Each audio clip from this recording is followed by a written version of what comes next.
विद्यार्थियों, अष्टमः पाठे बुद्धि सर्वात् साधिका का अभ्यास कार्य करने से पूर्व हम अवधेयांश का अध्ययन करेंगे जो पाठ हेतु आवश्यक है।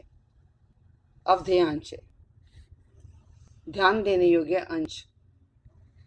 तो इसमें पहले दिया है क्रियापदानां मूलम धातु अस्ति। क्रियापदों की मूल धातु है।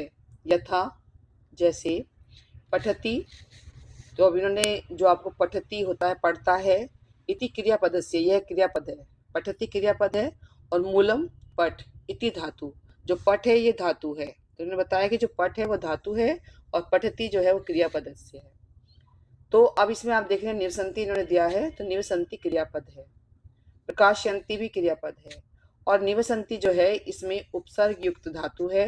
नी उपसर्ग लगा है, वस धातु है इसमें, प्रा उपसर्ग है और काशी इसमें धातु है। अब इधर फिर क्रियापद दिए हैं भवंती और नमति। भवंती में धातु भू है, भव, जब हम धातु रूप लिखते हैं तो भवती भवते भवंती होता है, और नमति में नम है। अब इधर गच्छति और तिष्ठन्ति ये क्रियापद हैं और इसमें धातु गम और स्था। तो आपने इसमें देखा कि धातु जो है उपसर्ग युक्त भी होती है, परिवर्तनीय भी होती है, अपरिवर्तनीय भी होती है। तो आपने इसे अच्छे से समझा। वयम अभ्यासम कुर्मः है, हम सब अभ्यास करते हैं। प्रश्न 1, पाठस्य आधारेण अधोलिखितानां प्रश्नानां उत्तराणि एक पदेन लिखन्तु। एक पद में लिखने हैं हमें। इससे भी पहले पाठों में हमने लिखा है तो हमें पता है किस तरह करने हैं ये प्रश्न। क सरोवरस्य तीरे सुकोमल भूमौ बिलेषु के निवसन्ति। सरोवर की कोमल भूमि में, बिलों में कौन रहते हैं? तो इसका उत्तर आप जानते हैं अच्छे से, शशकः। और ये एक खरगोश नहीं रहता था, बहुत सारे थे, तो इसलिए बहुवचन में आएगा। प्रथमा विभक्ति का ये बहुवचन है। ख केसाम परिभ्रमण ससका सत विक्षता मतलब घायल, मृतः च और मृत भवंती होते हैं, किसके घूमने से? तो इसका उत्तर आप जानते हैं, लेकिन हम यहाँ पे गज नहीं लिखेंगे, गजानाम लिखेंगे, क्योंकि हमें बनाना है हाथियों के, और ये षष्ठी विभक्ति बहुवचन होता है। बाकी के षष्ठी विभक्ति बहुवचन में आता है। ग शशक राज कस्य समीपम गच्छति, किसके समीप जाता है? यहाँ पे कस्य आया है तो आपने भी यहाँ पर क्या करना है, गजराजस्य। आपने गजराज नहीं लिखना है,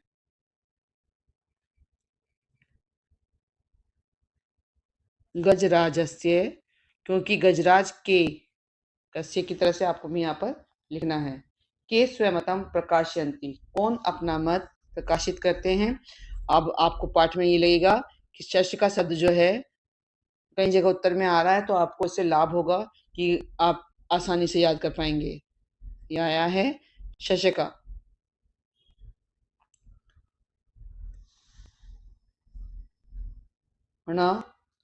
कह चंद्रम नमति, कौन चंद्र को नमस्कार करता है? तो अब यहाँ पर आप देख रहे हैं गजराज है, ये प्रथम विभक्ति है तो यहाँ पर विसर्ग लगेंगे, गजराज। के सुखेन तिष्ठन्ति, कौन बहुवचन में कह कौ के जैसे सुख से तिष्ठन्ति रहते हैं, कौन सुख से रहते हैं? तो अब फिर यहाँ पर शशका आएगा कि बहुवचन में ही, तो आपको ये आसानी रहेगी कि 3 प्रश्नों के उत्तर शशका हमें हो गए हैं, आसानी से आप याद कर सकते हैं।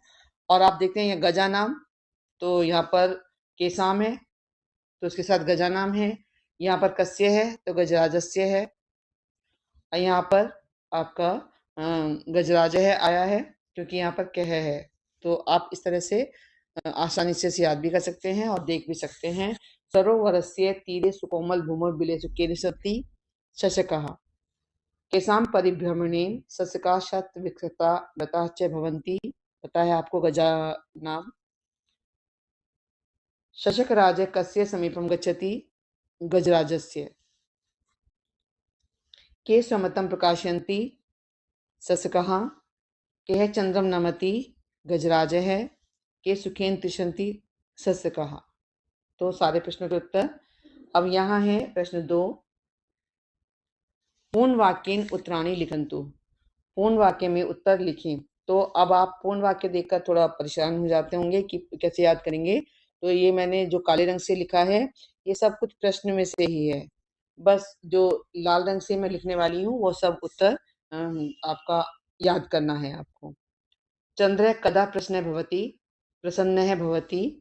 तो अब आपका आ गया यदा सस्यका जीवन्ति। आपको केवल इतना याद करना है, यदा शशकः जीवन्ति तदा एव चंद्र प्रसन्न भवति। तो आपका प्रश्न का उत्तर बिल्कुल पूर्ण हो गया कि कब प्रसन्न होता है, कदा का मतलब कब, तो आपका उत्तर हुआ तब। सायंकाले केसाम सभा भवति। सायंकाल में किसकी सभा होती है? तो ये सब आपका प्रश्न में से ही है। केसाम की जगह आप उत्तर लिख रहे हैं यहाँ पर शशका नाम।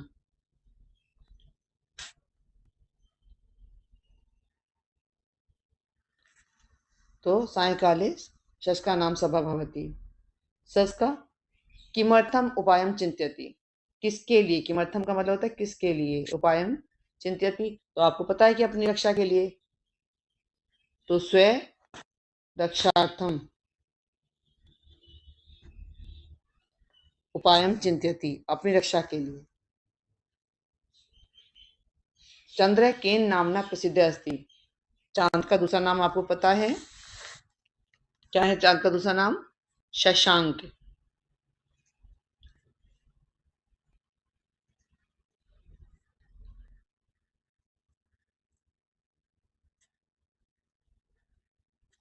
नामना प्रसिद्ध अस्ति।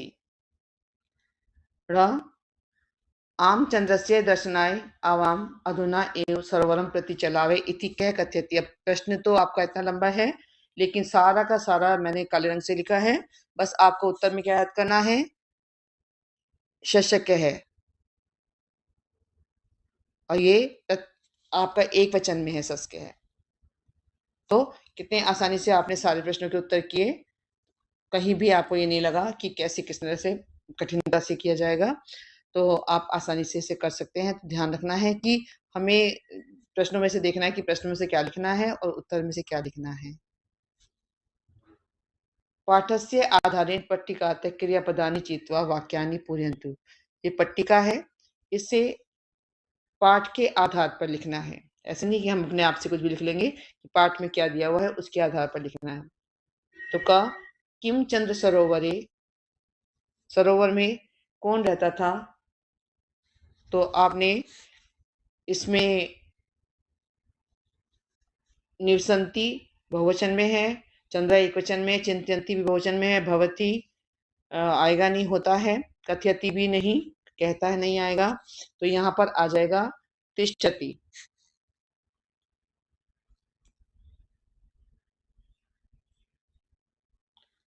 रहता है, कौन सरोवर में रहता है? तो तिष्ठति आपका। खा में है सर्वे सस्का उपायम। तो उपायम में पता है आपको कि उपाय उन्होंने सोचा था, ना तो उसमें रहना आना है, ना उसमें भवती आना है, ना कथयति आना है। तो आएगा यहाँ पर चिंतयंती।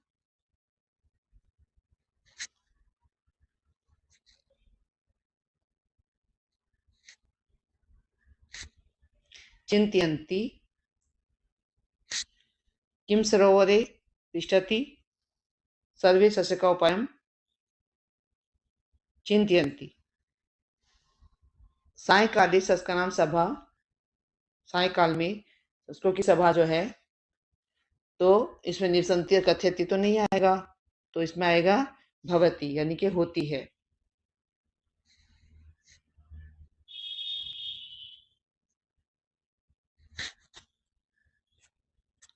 सायकाल में सभा होती है। तो इस तरह आपने ये भी लिखा पट्टिका से। अब है घ सस्का सरोवरस्य तीरे। सरोवर के तीर पर क्या करते थे? निवसंती, रहते हैं।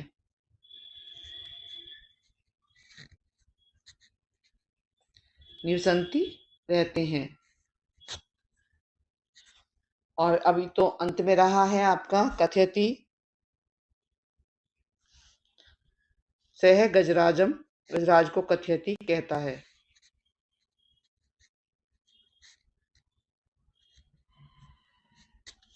तो आपने देखा किम चंद्र सरोवरे तिष्ठति, सर्वे सस्का उपायम चिंत्यन्ति, सायंकाले सस्का नाम सभा भवति, सस्का सरोवर से तीरे निवसंती और सह गजराज कथयति। इस तरह आपके सारे पट्टिका से आपने उनके रिक्त स्थान में। अब है प्रश्न 4। उदाहरणानुसारं निम्नलिखितानां पदानां वचनम पुरुषम च लिखन्तु। वचन और पुरुष उसके लिखने हैं यहाँ पर। तो आप देखते हैं कि प्रथम पुरुष जो है उसमें लट लकार में वर्तमान काल में पठती पठते पठंती होता है, जहाँ धातु रूप याद करते हैं। एक वचनम में अति आता है, द्विवचनम में अतः आता है और बहुवचनम में अंति आता है। तो इन्होंने यहाँ जो पद दिए हैं वो पद हैं चिंत्यति, तिष्ठन्ति। अब आप देख रहे हैं कि इसमें तो इन्होंने प्रथम पुरुष एक वचनम बना लिया है यहाँ पर। तो अब इसके में सारे जो आपका तिष्ठन्ति है वह प्रथम पुरुष में ही है।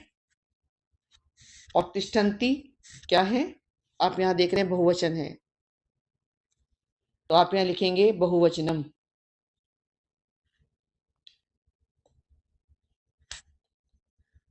बहुवचनम।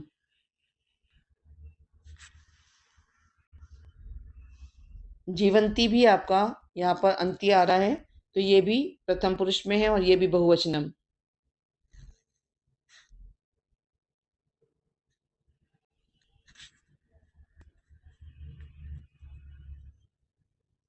वहां पे हलंत लगाते हैं क्योंकि इसमें शब्द जब है तो नपुंसकलिंग में, तो उसमें वहां पे हलंत लगता है।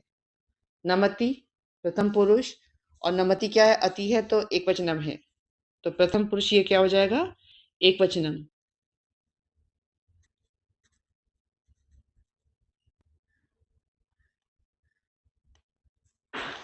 कथयति भी एक वचन है, अति है और प्रथम पुरुष ही है, तो ये हो जाएगा आपका एक वचनम।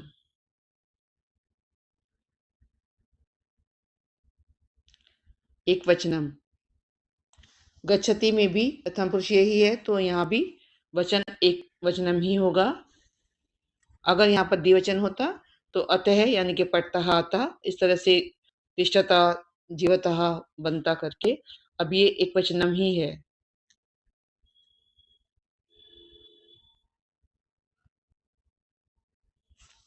तो आपने देखा कि वचन और पुरुष जो है आपने इसे देखकर इस तरह लिखे, तो परीक्षा में अगर आप अपने धातु रूप और शब्द रूप समीप में इस तरह लिख के करेंगे तो बड़ी आसानी से आपका हो जाएगा। जैसे तिष्ठन्ति भी पठती पठते पठंती होता है, तो ये पठंती की तरह है। और जीवंती भी पठंती की तरह समझ लीजिए। नमति पठती की तरह, कथयति पठती की तरह और गच्छति पठती की तरह। आप धातु रूप याद करते हैं पठती पठते पठंती, तो उसी तरह से ये बनाए गए हैं। अब है उदाहरणानुसारम समुचितै क्रियापदे रिक्त स्थानानि पूरयन्तु। उदाहरण के अनुसार क्रियापद भरने हैं आपको। तो अब गम का अर्थ होता है जाना, धातु है गम, इसका अर्थ क्या होता है, हिंदी में इसे बोलते हैं जाना। और गच्छति जाता है, गच्छते जाते हैं दो के लिए और गच्छन्ति जाते हैं बहुवचन के लिए। कथ कहना है, तो कथयति बिल्कुल इस तरह से बना है, लेकिन आप यहाँ पे क्या भरेंगे, कथ्यत यहाँ पर आएगा।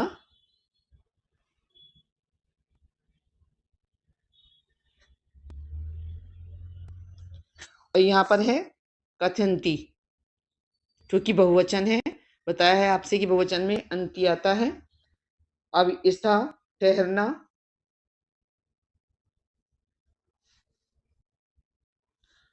ठहरने के लिए धातु आती है, तो जब इसके धातु रूप लिखते हैं हम तो लिखते हैं तिष्ठति, तिष्ठतः, तिष्ठन्ति।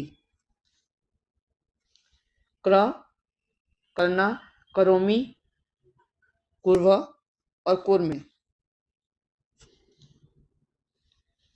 अब है जीव, कहते हैं जीना, तो ये बनेगी आपका जीवति, जीवतः और जीवंती। चल, चलना होता है हिंदी में चलामी, चलावे, चलामे है। तो आपने देखा कि इस तरीके से आप जब लिखेंगे धातु, तो धातु के रूप इस तरह चलाने हैं आपको, धातु रूप। जैसे पट्टी, पट्ट, पठंती, इस तरह से कुछ परिवर्तनीय धातु होती हैं, कुछ अपरिवर्तनीय धातु होती हैं, उनको समझते हुए हमें पूर्ण करना है। चित्रस्य आधारेण पंचवाक्यानि लिखन्तु। ये चित्र दिया है इन्होंने, और चित्र के आधार पर आपको ध्यान रखना होता है कि चित्र में कभी भी आप उसे प्रेजेंट जब सामने प्रस्तुत करते हैं, तो उसे देख रहे हैं और सामने उसके जो वाक्य लिखते हैं, तो बिल्कुल वो चीज़ें आपके सामने होनी चाहिए, जो भी आप लिख रहे हैं। तो आपको ध्यान रखना होता है कि अब जैसे सेब का पेड़ है, तो आपको ये देखना सेब का पेड़ है, बच्चे हैं, उसमें उपवन है, उपवन में पीछे पहाड़ है, तो उन पर ही आपको वाक्य बनाने होते हैं। जैसे इसमें आपने देखा सेब है, तो सेब वृक्षस्य अध बालका किरंती।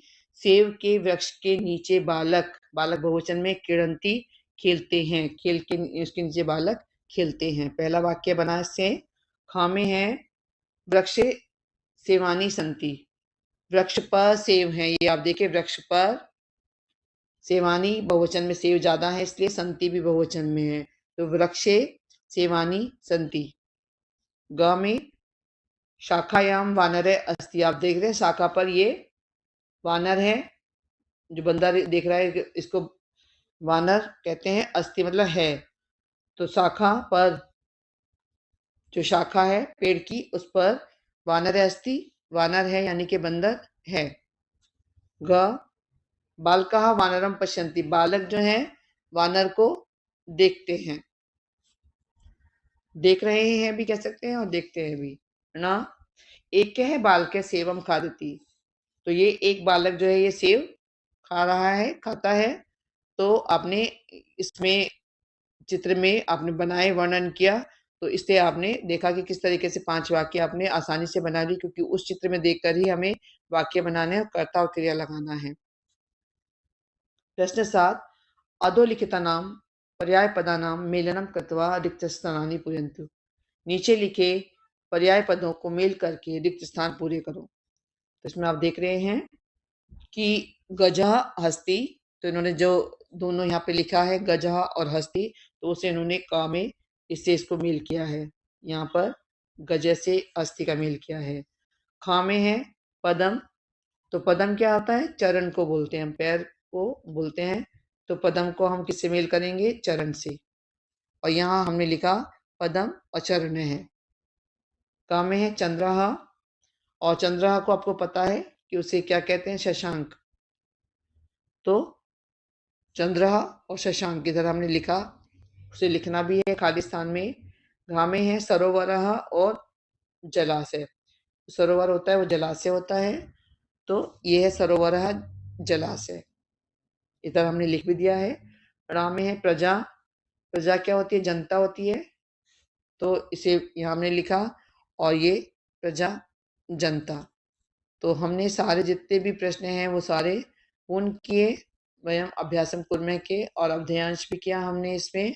तो धन्यवाद, सारा अभ्यास कार्य हमारा पूर्ण हुआ, और अभी हम इसे पूर्ण होने के बाद में अगले पाठ के लिए शीघ्र अतिशीघ्र आपके लिए नई वीडियो बनाने के लिए काम करेंगे, जिसमें हम देखेंगे कि अगला पाठ आपका किस तरह उसको पूरा कराना है, और आप इस परीक्षा के लिए जितना भी उपयोगी हो इसे इसमें लाभ लें और याद करें सारा अच्छे से, आप